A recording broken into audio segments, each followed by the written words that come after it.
Good. Turn, throw. This might be the first ever ambidextrous quarterback. He started on varsity as a 14-year-old freshman.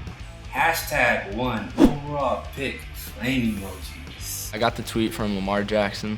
My blood was just like rushing through my body. My adrenaline was so high. It was just surreal that a player of that caliber of talent was like responding to me and looking at my stuff. He's already got Notre Dame, Michigan, Oklahoma State, and Nebraska looking at him. My name is Mikey Gow. I'm 15 years old and I play football. No days off means to me, you're always putting your work in and you're really just focused on what you have to do to make it to the next level. We spend most of our time on mechanics, arm mechanics, a sequencing of upper torso and lower torso, and the footwork that goes with making the most powerful and accurate throws. That's it. He's got a unique skill. This is easy for him.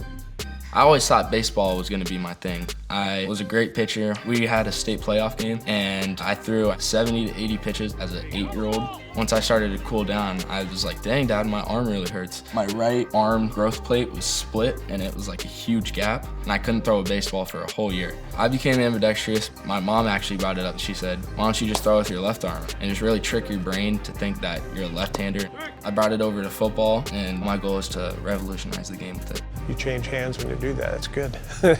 You're fortunate you can do that. Wall walks, what I'm looking for here is looking at shoulder strength and stability, as well as core strength. So keep your stomach nice and tight on these. Don't worry about getting too close to the wall, Mikey, all right? Just get as far as you can. This is to help build a lot of strength and stability in those shoulders in overhead position. Since he is an overhead athlete, I need those shoulders strong.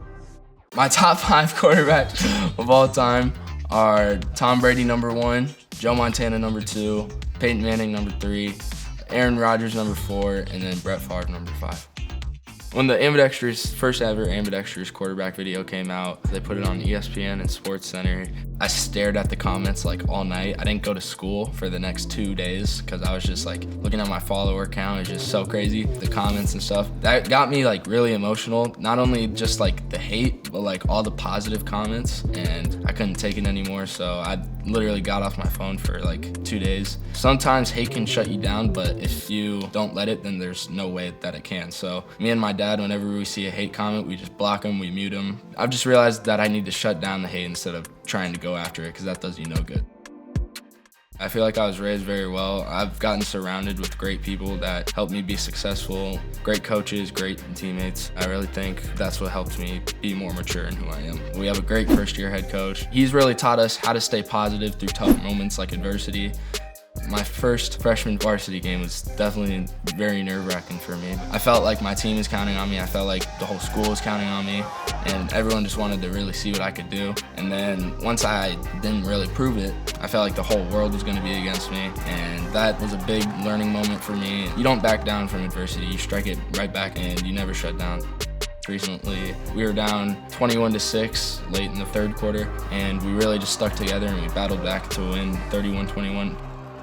The NFL team I'd like to play for is Minnesota. My dad grew up there. He's a diehard fan. He actually made me become a diehard fan too. That'd be the dream team. My favorite quarterback of all time is Peyton Manning. That's why I wear 18. Yeah, right here, 18. I went down to Manning Passing Academy in Louisiana. I met Peyton Manning, Bryce Young, and a couple other great college quarterbacks. That was very cool for me, but I'd say who I model my game after is like different playmakers who like to change the game, like Lamar, Michael Vick, Patrick Mahomes, all these guys that totally take the game and put it in a different direction, because that's obviously what I want to do with the ambidextrous things. I want to try to change the game forever. What I'm looking to do is get him quickly under the bar because we're building explosive movements. He's driven. If you really want to excel in anything, you've got to have an internal drive. As a team goal, I want to take us to the playoffs and then maybe even make it further. But as a self goal, I'd love to get some offers this season. You know, I'd love to build connections with coaches more and more and just keep my stats well. I've proven to myself that I can be great and earn it. Mikey's potential is unlimited.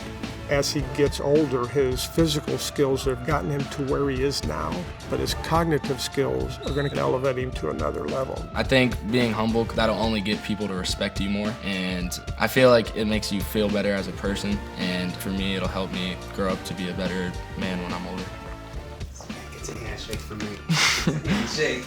After high school, I definitely want to go to college. I'm thinking of going into sports management or communications. A lot of people preach that you can't just rely on football because what if you get an injury, what if you end your career? I want to keep well in school. I have a 3.9 GPA right now. I want to keep my grades up and go into college with that mentality. But if I do make it to the NFL, I want to be successful and be up there with the big dogs. Thanks to everyone for watching my video. To check out more stories like mine, make sure to like and subscribe.